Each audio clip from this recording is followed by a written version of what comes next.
listeners to Kyle and Curtis's podcast of the Living Zombie. I'm Kyle.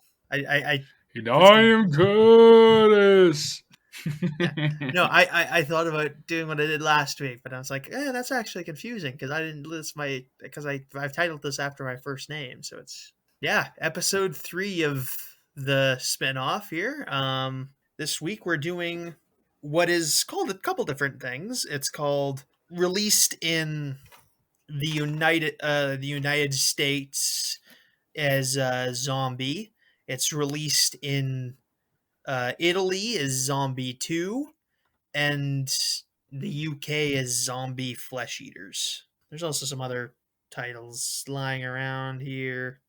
Yep, other titles. It's been really it's been. I'll really explain this in a second, but it's released under a bunch of other things. The title released under titles Sanguella, Island of the Living Dead, which makes sense. Zombie Flesh Eaters, which I said. Zombie, The Dead Walk Among Us. Gli Ultimi Zombie. Voodoo, like voodoo. Sometimes people translate that with a W. L'Enfer des Zombies. Zombie 2, The Dead Are Among Us, and Nightmare Island, which is was one of the script titles for it. But yeah, all the zombies. So this is a 1979 film directed by Lucio Fulci. Written by Alicia Briganti and Dardano Secchetti. Sorry, these are Italian. I don't know how to pronounce them very well. I'm doing my best. But this may seem a bit weird on first glance. You might be looking at this and be like, "Hey, how does this directly relate to Night of the Living Dead?" Well, technically it doesn't, but for the sake of making this interesting, it is sort of. It was marketed as a sequel. The history of this is Dawn of the Dead was released in Italy and some parts of Europe as Zombie because after what's the guy's name? Dario Argento? I'm just making sure. That sounds about right. Yep. Dario Argento had made a different cut of Dawn of the Dead to be released in some European markets, primarily Italy, and this film had been in production toward that release, and they eventually decided to release this as a sequel to Dawn of the Dead, which was called Zombie there, hence Zombie 2. Now, the reason they're allowed to do this isn't authorized in any sort of way, but Italian copyright law, at least at the time, I don't know if they've changed this or not. It might still be that way, but you could or can technically create a film and declare it a sequel to whatever you want, according to Italian copyright law. I think the justification for this would be it's not really. You're not utilizing any of the original material, really, and you're just calling it Zombie 2. That's the consumer's mistake for not realizing it wasn't a literal sequel. It doesn't require the release of a Zombie 1, like a Zombie 1, although there was technically Zombie 1, but there were also there's also a Italian Terminator 2. I think there's an Italian Alien, and they do that sort of, and that there's other ones of these if you do your research, where they've made Italian sequels to popular American films, particularly from this kind of era. Terminator is one of the big ones, which is honestly more of an Alien ripoff, if you get down. Apparently, it's been a while since I've looked up what that's about, but evidently, but yeah. So this is it's a made in English. There's some dubbing. So yeah, Lucio Fulci is it's an Italian movie, but they use some English actors and whatnot. Tisa Farrow, Ian McCullough, Richard Johnson. They're full on Shakespearean actors from the UK, and they used Italian actors too, and obviously they use just whoever other guys they can find. Like a good bit of the zombies are played by Italians. A few of them, if you're like really into this, are like guys who make up their own careers later in life. If you're looking into, if you really wanted to look it up, you got some nice bits of trivia in there. But Lucio Fulci had been chosen to do this. He had done a couple horror films before this. This is one of the things that put him on the map. But he did like they're Italian films, so they're not in English so much. The previous films that like got him this job were like Sere not in nero and Non si sevisa un paprino. Again, sorry, I don't have my Italian good. But yeah, he's done that.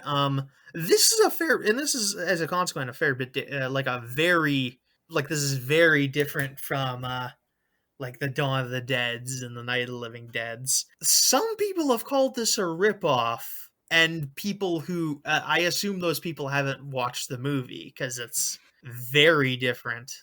It doesn't.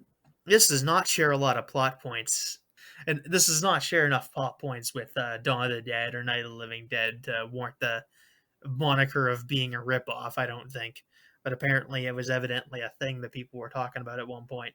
Yeah, it's a good bit different. It draws a bit more from like older style zombie movies, like the I Walk with a Zombie, The Walking Dead, or Voodoo Island, which are way older, mostly pre Romero zombie movies, which makes sense because this makes a lot more implication of the use of voodoo, which again we've talked. I think we talked about this a little bit last week, but for those of you who didn't tune in, voodoo, the actual like historical precedent for like the voodoo zombie curse is less what you see in the what we like modern people think of when we think of the zombie monster as the zombie, like being a zombie is more of a curse than becoming a monster.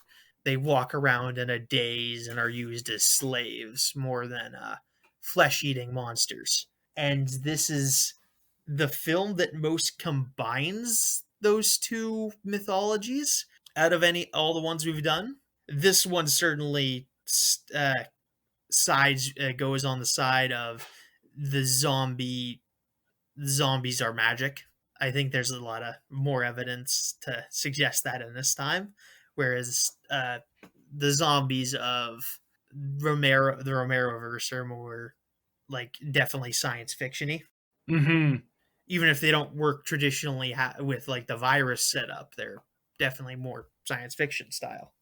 It's honest, like we get this idea that these like Italian made horror movies can be kind of really gory and schlocky, but I thought this turned out sort of good, even if it seems there's some decent cinematography in it, if nothing else. But I mean, like some really hardcore horror fans will tell you that the Italian horror scene can uh, put out some real masterpieces. I don't know if I'd call this a masterpiece or anything, but it's got some decent shots. Definitely does some tension at points. It's pretty infamous overseas. It's part of the infamous films in the UK, which got labeled as or it's a colloquial term, but a video nasty.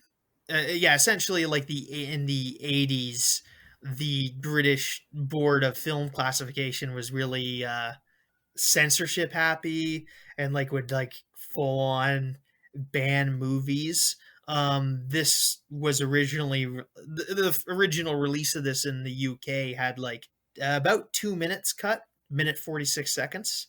It's since been released with no cuts, but it's essentially covered under like the Obscene Publications Act. It can essentially be seized, and the people selling it can get in legal trouble if they sold it. I don't know how heavily that is in effect now, but certainly during Margaret Thatcher's time, this would have been pretty well shut down, but like there's been some easing up, but you can never tell with the UK. It's always back and forth from being like borderline totalitarian state. But yeah. I mean, not because of this. This is obviously small beans, but I mean, this is the smoke to the fire, frankly. Yeah, I'm not calling them a totalitarian state because they said we couldn't watch an Italian zombie movie that's pretty gory and has some nudity in it. Uh, Not allowed. but yeah, a lot of Americans know this as Zombie. Yeah, Zombie and Zombie 2 are the primary titles. I do like the people that call it Island of the Living Dead. I think that's a interesting title for it. Yeah, that is neat. Yeah, that kind of works for it. Obviously, don't know what all the Italian ones mean. Nightmare Island's kind of good. I kind of like that. Yeah, this actually, I find this film actually draws a bit from like different eras of classic literature. Like, I thought the open. We'll talk about the opening, but it's ripped sort of from Dracula, kind of. It's inspired a bit by the Island of Dr. Moreau little story. Sometimes I like that. I like the Island of Lost Souls movie maybe more than I like the book. Yeah, budget, it's a little weird. This is our first film that's budgeted in lira. Yeah, the pre euro Italian currency of the lira. Its budget was 410 million lira. I assume that's not 1 to 1 with American dollars or even pounds, because that would be a huge budget. I'm assuming there's some drop there. But the box office is 3 billion lira. So yeah, they made a huge return on this. That's pretty dang Yeah. good. Oh yeah. That is about 6 times over with change is what the turnover is, which is certainly great. I'm not a obvious. I don't need to do too much math on that to say that made its money back. And yeah, it got a lot of but it got traditionally got a bunch of a bad rap for being like its reputation as being profane and whatnot. But it's gone as the years gone on, and like some of those maybe teenagers that watched it grew up and became like film critics themselves have like given it a bit of a re-evaluation and like appreciated some of the good elements of it, and there's some good stuff in it. Although I'm not going to go ahead and say it's like I don't give it nearly what I give Dawn, like Island of the Dead or Dawn of the Dead. When I eventually give this its full review score, it's it's good, but it's not. It seems old, if that makes sense. And obviously, like 1979, haha, it's 50 years old or whatever.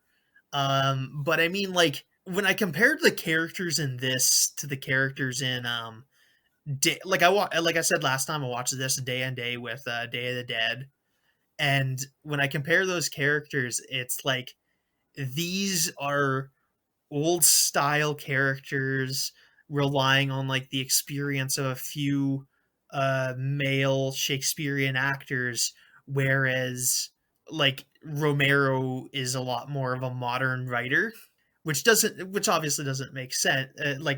At first glance doesn't make a lot of sense because these two guys are contemporaries. Fulci's maybe a little earlier in his career than he is for than Romero is, but Romero comes off as a more modern writer, and he like this movie very much sticks with the formula of like male lead, female lead, and like the men being in charge and like being doing the bulk of the acting, whereas like or the white men being involved doing the most of the acting and making everyone else a support character, whereas like the Romero movies there it's a lot more balanced as like who's the natural character we're supposed to be following in this situation more than anything.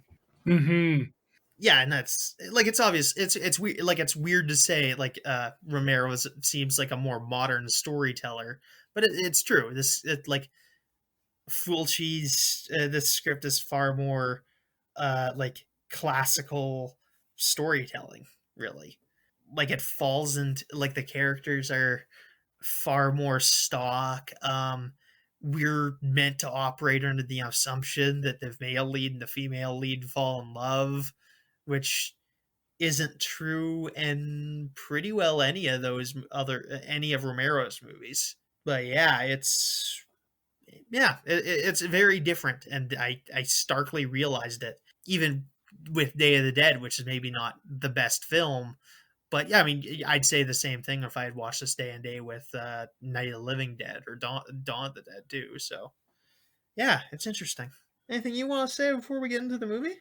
Not too much, yeah. Other than I agree basically with everything in that you've said in that, and it's interesting to look at the two directors in that since kind of the order that we've watched in, where we got to see like when they were kind of working together in that, and then how they each kind of went their different ways and what they chose to focus in on and that. So it's interesting now to see full circle as things are coming to fruition, or if that I don't even know if that's the right word, but you know. Yeah, and we still have like Return of the Living Dead next, and that'll be with like just Russo as the writer.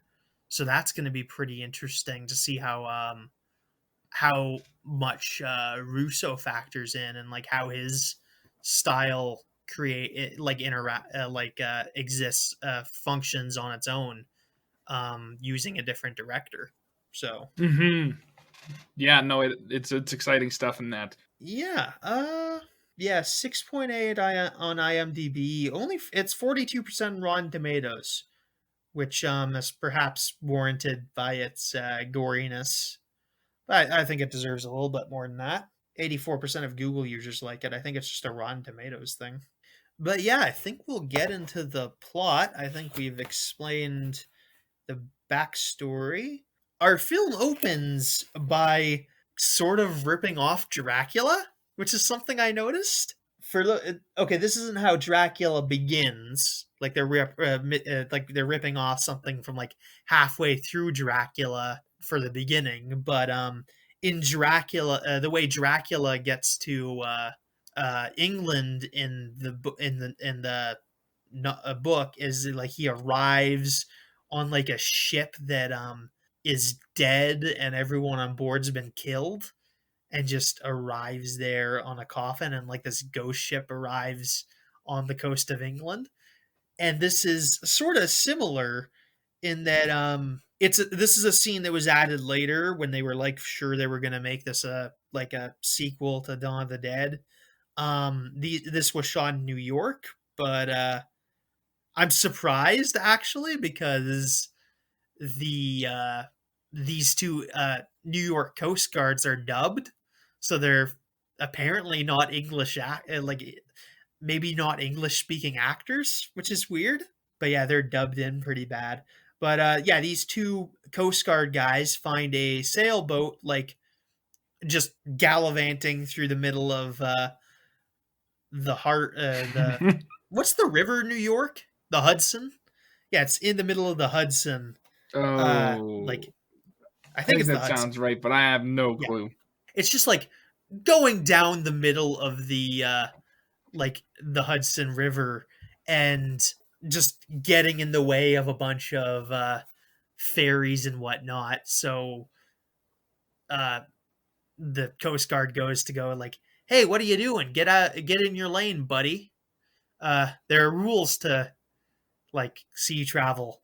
I don't know any of them because I live in the middle of all the land. Um, I could not get much further from a large body of water than if I tried. Yeah, we're right basically in the smack middle of land. We have rivers, but they're not that big. hmm Anyway, yeah. So it's the Morning Lady 2, and they go to board it. They look around it. No one's on the main deck.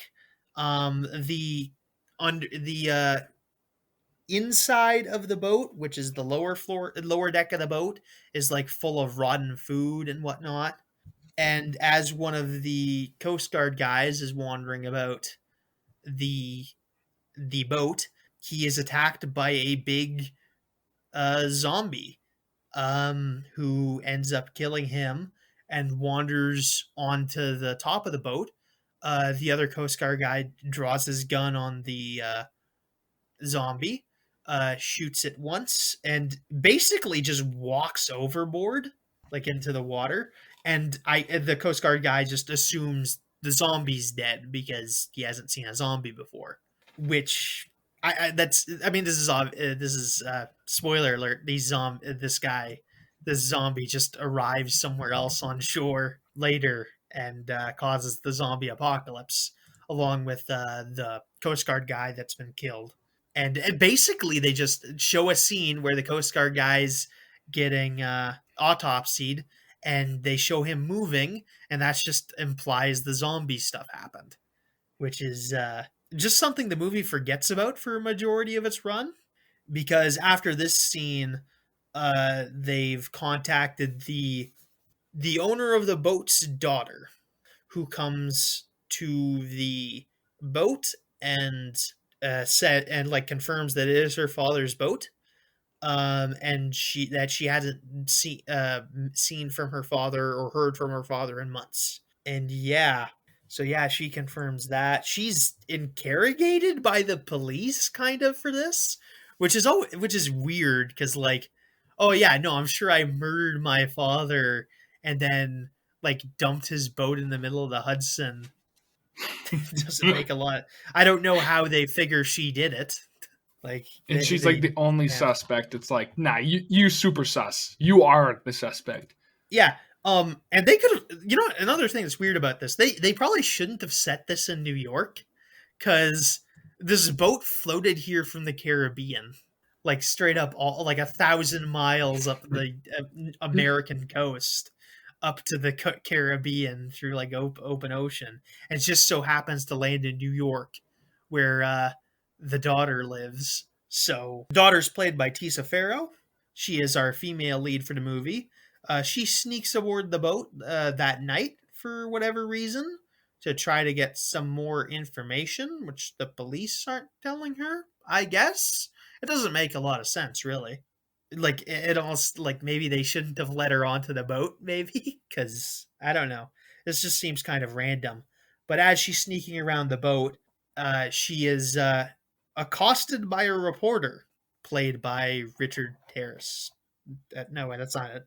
No, she's accosted by British journalist Peter West, played by Ian McCullough. Yeah, and he's investigating what happened here, and he puts his hand over her mouth to make her quiet so she doesn't scream, so they don't get caught by Uh-oh. a guy who's guarding the boat from the shore.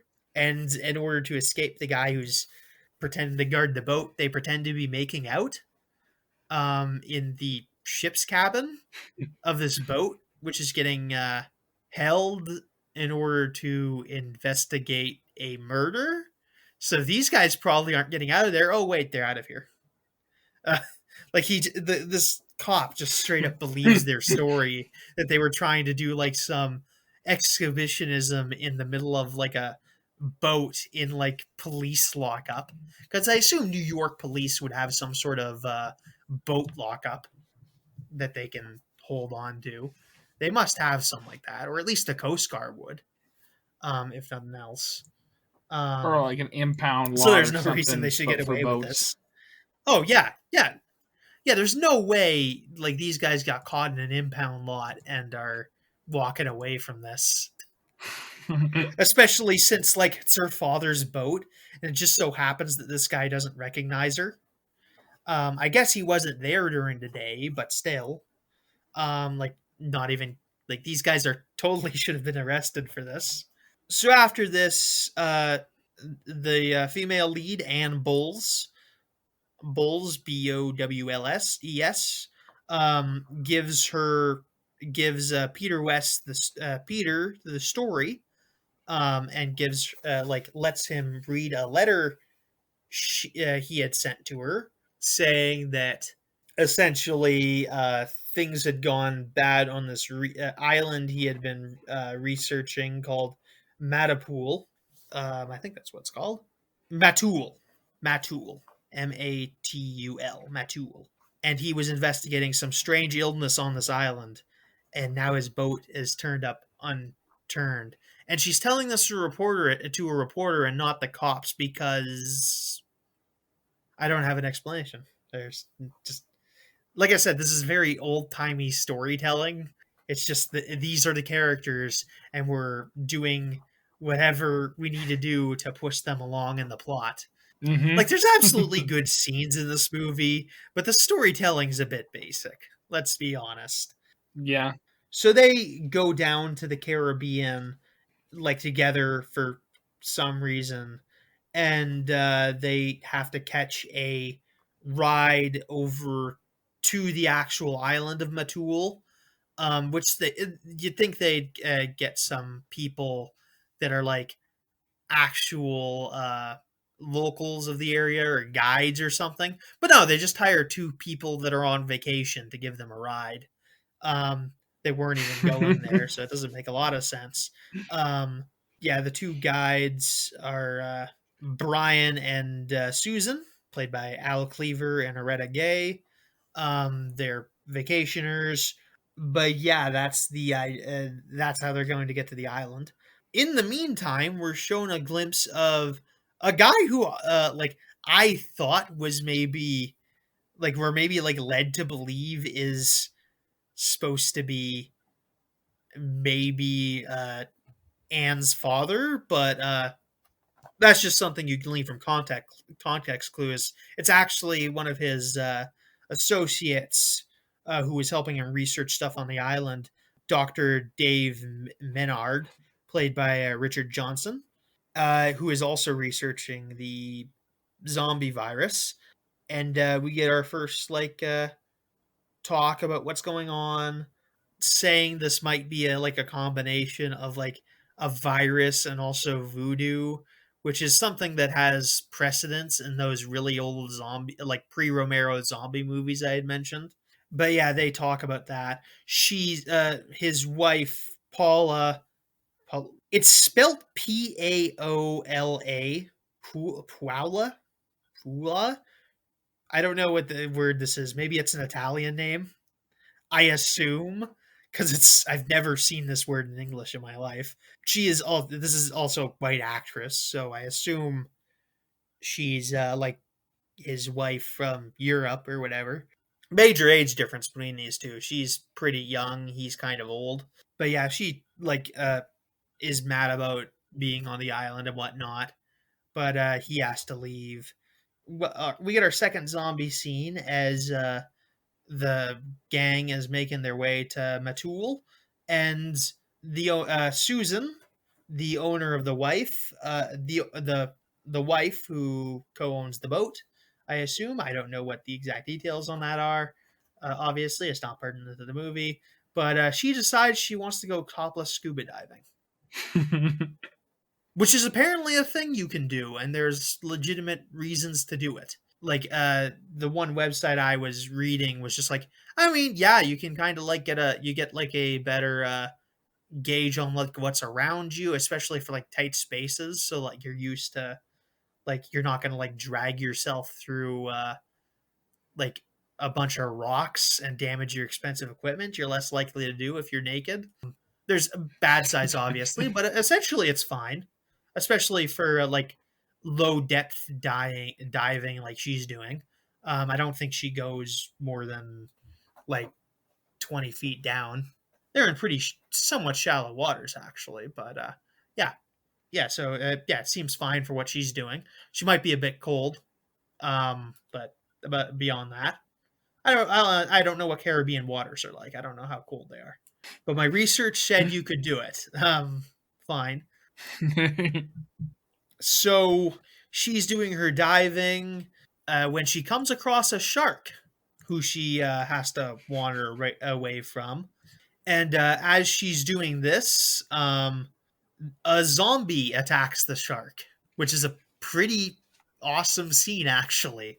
Yeah, I Really love cool. this scene. Yeah. Oh, yeah. Really cool underwater scene where the zombie fights a shark for a little bit. This guy was I'll mention it just because it's interesting trivia. but the guy who was they were gonna have like one of the producers play the zombie in this scene, but perhaps thankfully they didn't, and they just had like the professional shark handler dress up in the zombie outfit, which is maybe for the best. That way, like I'm sure this is going to be a like professional doing this, which is probably a good thing. Yeah, that's probably the right call. But I think like the producer was sick or something, the guy that was going to do it, or producer or whatever, because this is a pretty complex shot actually when you probably get down to it. But yeah, she gets out of the water, she's getting pulled up, and they take some pot shots at the zombie at the shark with a rifle. She's the only one that sees the guy underwater, but they don't pay that too much mind. That seems like maybe it would be a bigger deal in retrospect. Like you're swimming away from a shark and there's another guy in the water. Though she's quite troubled by this, and there's not much they can do about it. Interesting. It's a very impressive shot and everything. We cut back to the hospital, and the hospital on the island of Matul, which is being repurposed out of a church. There's several people like dying of like a horrible puke covered death in this hospital.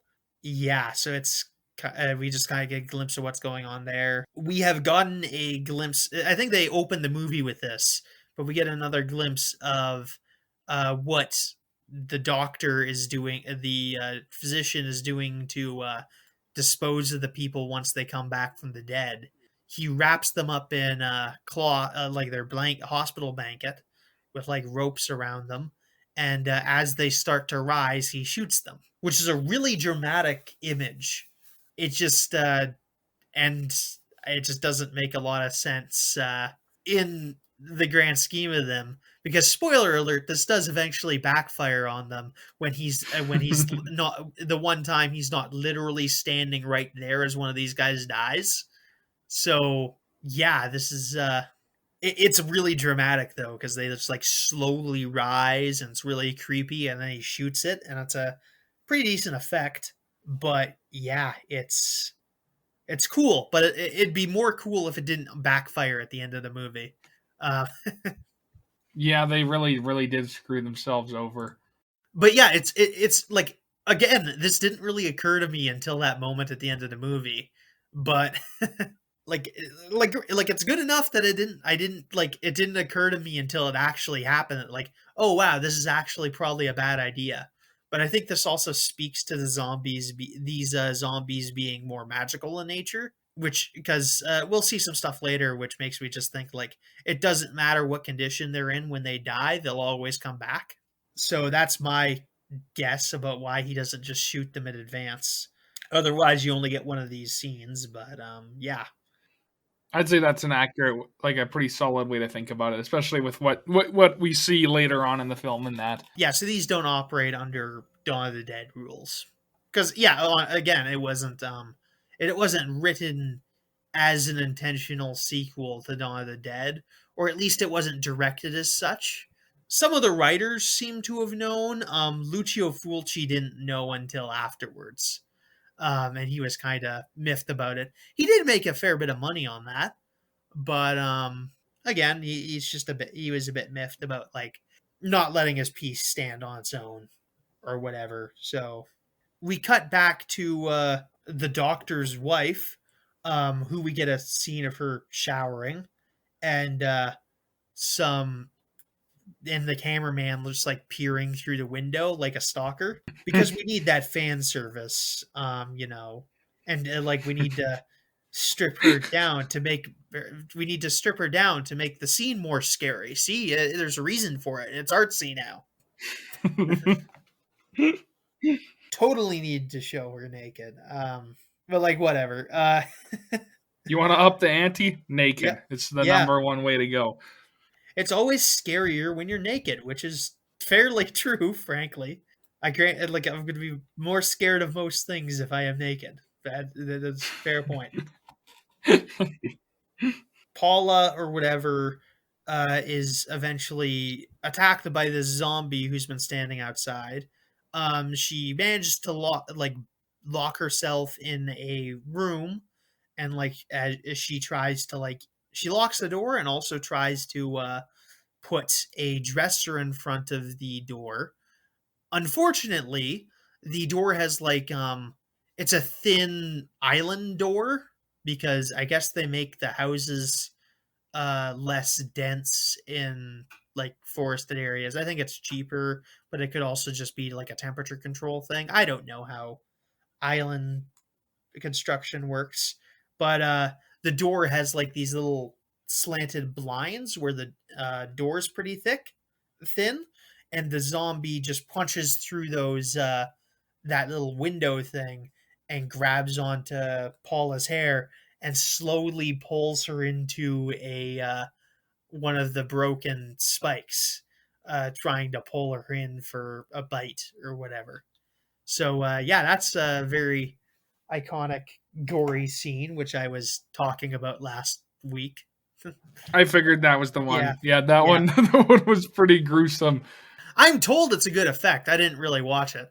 Um, I don't like eyeball things. I can't watch Yeah, eyeball stuff. Like that's I my watched thing. it for a bit, and then I turned away and was like, I get the point. Yeah, I just held like my iPad like or like no my notepad just in front of me for a couple minutes there. I couldn't quite leave the room just because like I didn't know how long the scene was actually, but it's fairly. It takes a while. Um, but yeah, this woman is dead, and this is one of the iconic scenes in the movie. It's also one of Lucio Fulci's like signature moves. Like he does this other times. He might even do it in Zombie 3 again. I'm just not sure. We'll find out next year when we review Zombie 3. The megas of zombies. I don't remember. There's a kind of the zombie this franchise there's like several of these movies under the zombie name. None of them are particularly related. I think Fulci directs two of them at least, I know. And there's possibly been some trolling that's gone on. Um I think this was pointed out. The Cinema Snob did some reviews of the zombie movies when he was earlier in his career, and it's he believes that some people were like messing with Wikipedia and like putting alternate titles in or IMDb and putting in alternate titles to random Italian horror zombie movies and just to get him to review them. Because like these are all dubious. I think like Zombie 5 is about like birds. I think 6 just has one guy in it. It's just like a super cannibal movie. One of them. Also, I think one of those like I think Zombie 6 is just something that like actually just stands on its own more than anything. But I think the trolling started with 7. And he did review one of like like the Zombie 8, I think. I need to like look this up again. But he believes there's been some trolling there. Yeah. We love the internet. Yeah. Oh yeah. But yeah, none of these zombies pretty well have anything to do with each other. I think like Zombie 2 and Zombie 3 might have some close DNA. I actually have these lying around. I could just look at this up. There's no need to think. I'd have it just around the corner here. Research unfolds. There.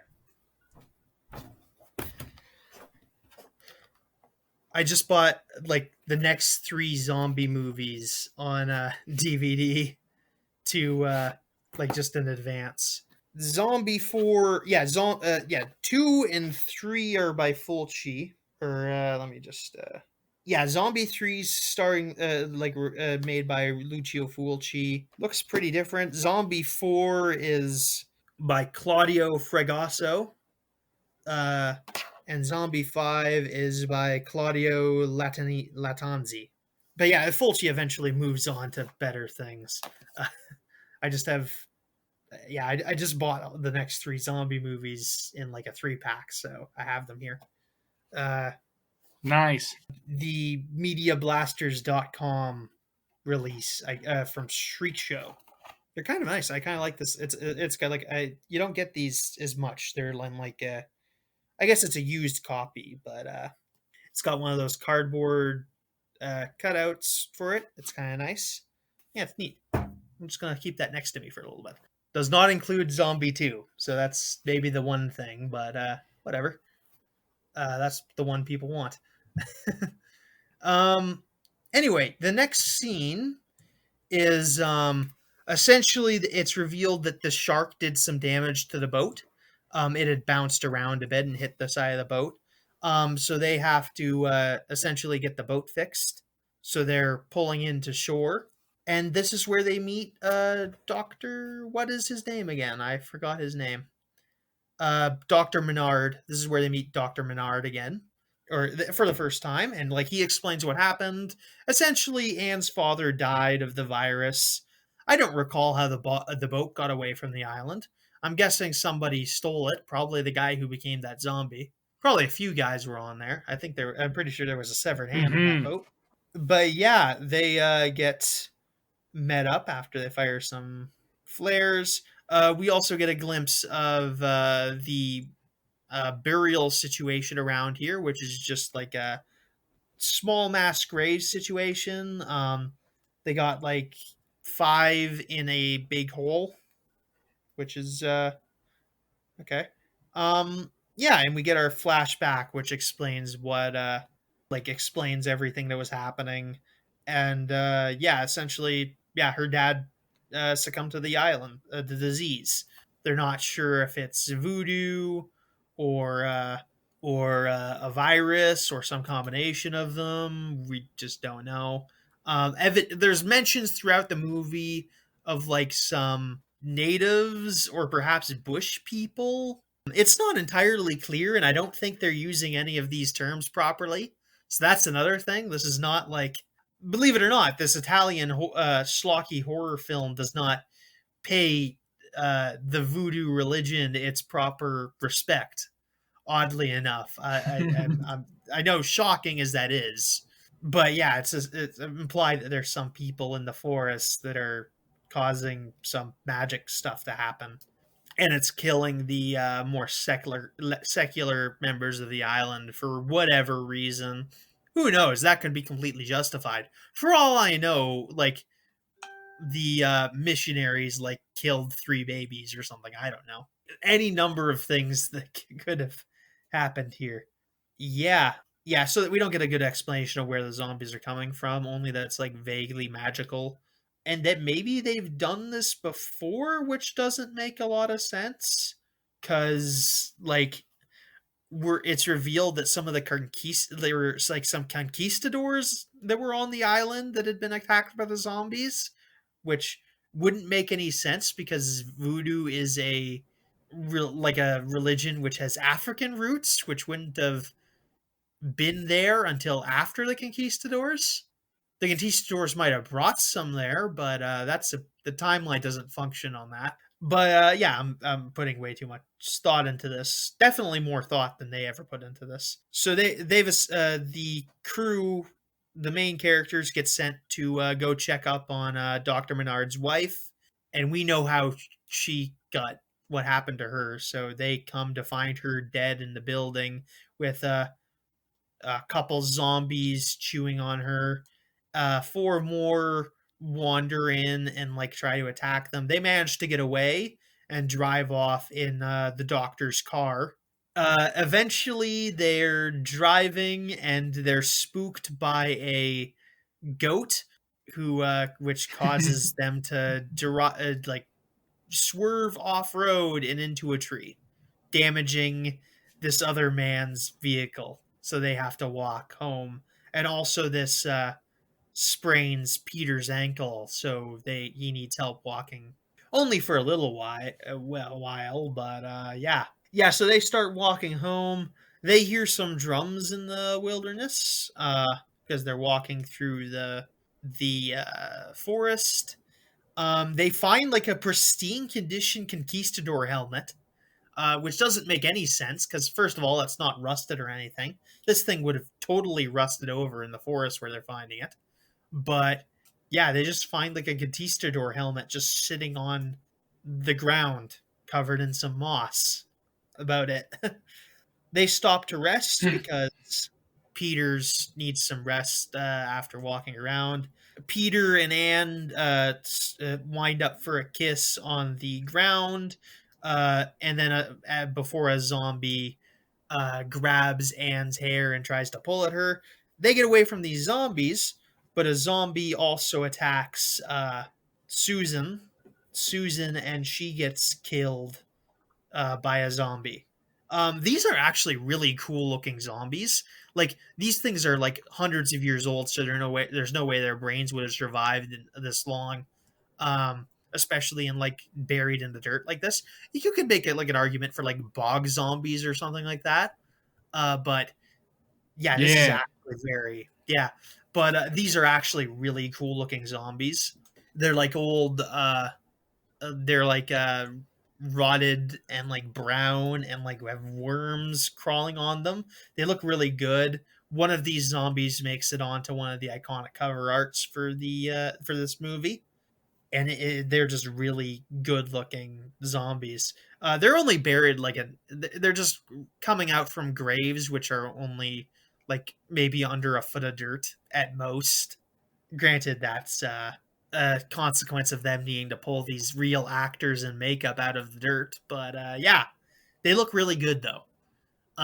It doesn't make a lot of sense given like Dawn of the Dead logic, but it's really cool looking. Which I mean, given this is like supernatural zombie, like there's no reason like shooting these in the head would get them to stop because they're magic. But whatever. It's really cool makeup. You're not here for a ton of logic. You're here for like really good zombie and gore makeup, which you will get. These are probably some of the best looking zombies you'll ever see. So they fight off some of these zombies and kill one with a cross, and but they don't manage to get back to the church until nightfall because they walked home. And in the meantime, lots more zombies have followed them toward the church because the plot has decided that this is the climax of the film. Um, this is a pretty contrived plot. This is like what I was talking about earlier, where this movie is just like really old timey. Like it's like very basic script writing. So yeah, they take up refuge in the church where horde of zombies is making their way toward it, which is a problem because this is also where they're keeping the dying people. So as they're trying to mount their defense, zombies like some of these people die and come back as zombies. So this is probably one of the worst holdout locations that you can think of. They make a setup where they manage to kill a bunch of the zombies at the door as they're breaking in through the big front church doors. The uh, the man from the boat does actually a lot of the shooting. Like he is kind of like the main action hero guy here, and he does a lot of the gunfighting because Peter is injured and the doctor is old, and Anne's a woman, so she can't do anything herself. Uh, like God forbid you utilize your female characters. You know, it's not like she needs to avenge her father's death or anything. She doesn't have any motivation whatsoever. Yeah, so this ends up collapsing slowly. All the living characters end up dying. Like a Caribbean guy ends up dying. The nurse to the doctor ends up dying. The doctor ends up getting killed, mostly by zombies in the actual building when they started. So it's a bit of a problem. Like I said, this was not a good stand your ground location. Um, Nope. no, this was probably a bad idea. So that's how that turns out. The boat owner, what is his name again? I have forgotten his name and I did not write it down properly. I have no Brian. clue. I'm so Brian. bad with names. Yep, Ah, that makes sense. Brian. Yep, Brian Hall, played by Al Cliver. Cleaver. Clever? No, Cliver. Call him a Cliver. I wanted to make a joke about how him being handsome enough to make someone clever, like shiver. Let her rip. Yeah, so he gets injured in their escape attempt, and they eventually make it back to their boat and try piloting it to the next island. But yeah, he is slowly like dying of the zombie bite. He eventually dies, and they lock him up in one of the rooms so that they have proof that this happened, which maybe isn't like, I mean, which I would normally in other circumstance make a ton of criticisms about this and how it's like a bad, like it's probably a bad zombie survivoring to keep like a live zombie in like an enclosed space with you. On the other hand, as they're going away, they receive a radio signal from apparently New York of these zombies getting like overwhelming the city. Straight up, the announcer is just like, the zombies have entered the building. They're at the door. Ah! Like straight up all the way to that. Like I'm not even joking. Literally just that exact line, maybe slightly paraphrased. It's so cheesy. It was well needed. Yeah. And this is some 1950s ass storytelling on some 1980s gore effects. So, although this is 79, so it's late 70s gore effects. Really good late 70s gore effects though. You got to give them that. Yeah, so essentially, yeah, so those two dead zombies from the beginning of that zombie from the beginning of the movie, and that guy who was in the morgue who became a zombie, have like infested the city, and we get our final shot of the movie of zombies like swarming over one of the New York bridges, or the walking part of one of the bridges in New York's. I couldn't tell you which one it is. I don't know my bridges. One of the Could big be, boys. yeah, yep. Or gals. I don't know. Are bridges male, female? I don't know. That I don't feel like that's been. Has that been? It's weird that we gender objects anyway. Anyway, moving on. Yeah. Yeah, that's the end of the movie. Yeah, lots of allusions to like classical literature. Like this does like okay, it resembles the island of Dr. Merlot in that there is a like educated guy on an island that gets out of where with like inhuman creatures that get out of his control. But beyond that, there's like very little like in common. It's like some inspiration. I wouldn't say that Dr. Maynard is Menard, Dr. Menard. I don't remember if that's how they pronounced it. It's how I would pronounce Menard, so I'm pronouncing it Menard. But yeah, I don't feel like Dr. Menard has like a ton of hubris. Like he's just like all his entire thing is like he says, "Oh, I don't know if this is zombies because I'm a man of science," which fair. Um, I don't like I don't know what the explanation for all this is, but it doesn't make a lot of sense. And they do like superficially a lot of this resembles a disease. Like the people dying slowly of an illness and then become like like the living dead. That strikes me as a bit of a disease. Although like it doesn't function on like there's no space radiation, so evidently, but that would mean this movie takes place in 1960, like 1970, so that doesn't yeah, this obviously doesn't share a lot of continuity with any of the Romero movies. No, they're kind of on their own different threads. Yeah, they added the bridge scene to like connect it with Dawn of the Dead and make this kind of a prequel, which makes a sort of sense, but also Dawn of the Dead takes place in like a shopping mall. It doesn't necessarily take place anywhere near New York.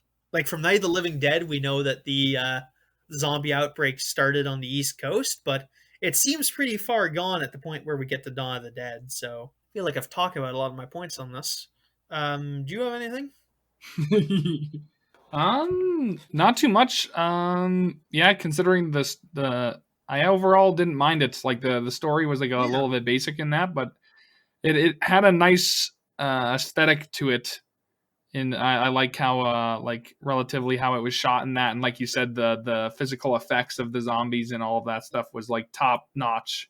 Yeah, it's pretty it's old timey, but it's like it's of a quality that like it seems sort of acceptable. Yeah, I could absolutely be like worse. Yeah, the next one involves like some guy. I'm just looking at the back of Zombie 3 for the sake of like guessing. It doesn't seem to share any characters with the next one. Yeah, it takes yeah, the next one takes place at like an army base. But yeah. Okay. Yeah. It's old-timey, but I think it works okay. It doesn't like drag you into like this lower thing. It does have like the regrettable old-timey misunderstanding of voodoo, which I mean, I can't fix that. That's is what it is. And I think maybe we should like I think it's probably a bad idea to try to like connect like the Romero zombie with like the traditional Haitian voodoo zombie because I mean there's no reason to really. They move kind of the same way. That's about the only connection between the two creatures. Like because that's why they called them zombies, is because they kind of moved like that. Those zombies in those old zombie movies. Yeah, I just don't see much purpose. I don't know that like given like some of the other stuff on like I haven't seen too many of the how you call them the video nasties, but this seems like it might be a little pale in comparison to some of the other stuff. I'm just looking up the yeah, the list. The other stuff in it is like I know for a fact there's like other movies on the like in the same tier of it that are way worse. Like this is like on the same level of being banned as like Cannibal Holocaust and Cannibal Ferox, which I mean if you've ever heard of those, they are like some of the goriest shit you'll ever see. Um Pretty sure Cannibal those two movies have like actual animal cruelty in them too. Yeah, Cannibal Ferox does. Oh, yep, they both do. I mean, those movies have like 6 minutes cut out of them. This one only has like 2 minutes cut out. But yeah, there's like the other stuff on this list that's on like the same term is like way worse. Just like I haven't even seen all those movies, but I know there are scenes in those where they're just way like stuff that's like Yeah, they went real ham on like animal cruelty and stuff back in the day. yeah, I think this was just more I think it's popular. pretty rock solid now. Yeah. Yeah, I think it was just more popular. Like this is better movie than a lot of those, to be fair. Like some of these things are like straight up just like Nazi exploitation and just like gore flicks. Where this has like some interesting stuff in it. It's kind of like well shot and there's like some talent involved, despite our complaints. I think this is just like one of the more popular examples. It's one of the ones where people. This is one like on the 39 films where people have been prosecuted or like prosecuted over them. I'm not an expert on them. I have to watch. I gotta watch like a documentary about the video nasties at some point. That might be a very interesting thing to do. But yeah, no, like the stuff on Yeah, that very list. true. Yeah, but yeah, there's stuff on that list. It's like Cannibal Ferox, Gestapo's Last Orgy, like just horrible stuff. A few of these films are like known as like have some respect for them. Like some people like I Spit on Your Grave, which is on here. That's a pretty infamous rape revenge film. Last House on the Left, same deal. Yeah, stuff like that. Most of these films you've people have never heard of, but like yeah, just one of those things. I think this one just got caught up by more popularity. Like the eye piercing scene is brutal. Don't get me wrong, but yeah, I just think like it's just over that. And like I know for a fact those scenes are those some of those other movies are way worse. So I mean, it's interesting though. And Lucio Fulci goes on to make some more stuff that's maybe perhaps considered better films. So just go look up his filmography and soundtracks known to be pretty popular, made by Fabio Frizzi. Frizzi. So he's pretty yeah. So that it's been released like separately, and it's pretty known to be pretty iconic.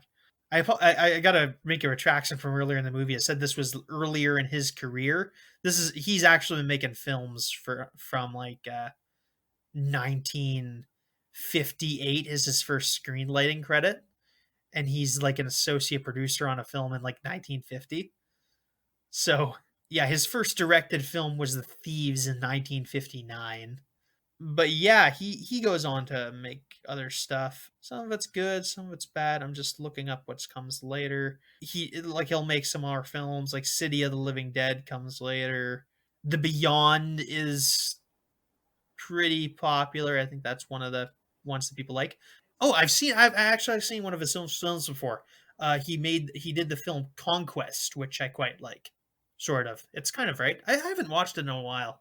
I forget what I thought about that eventually, actually. But Conquest was a thing. It's a fantasy film. There's just stuff with no release dates in here. But yeah, no, he's got a pretty good fan base on him. But yeah, I think that's pretty well it. What do you give the movie, Curtis? I gotta do my classic rehashing where I think about what I gave the last two that we've watched. I think it was an 8 and a 7 I gave, I think. Or like an 8 and a 6.8. And so I'd put this one above the last one. So I'm going to go right in the middle. Maybe a 7.5 on this one. I'm giving it a 7 because the effects are just too good to like give it anything less, and like the storytelling's all right.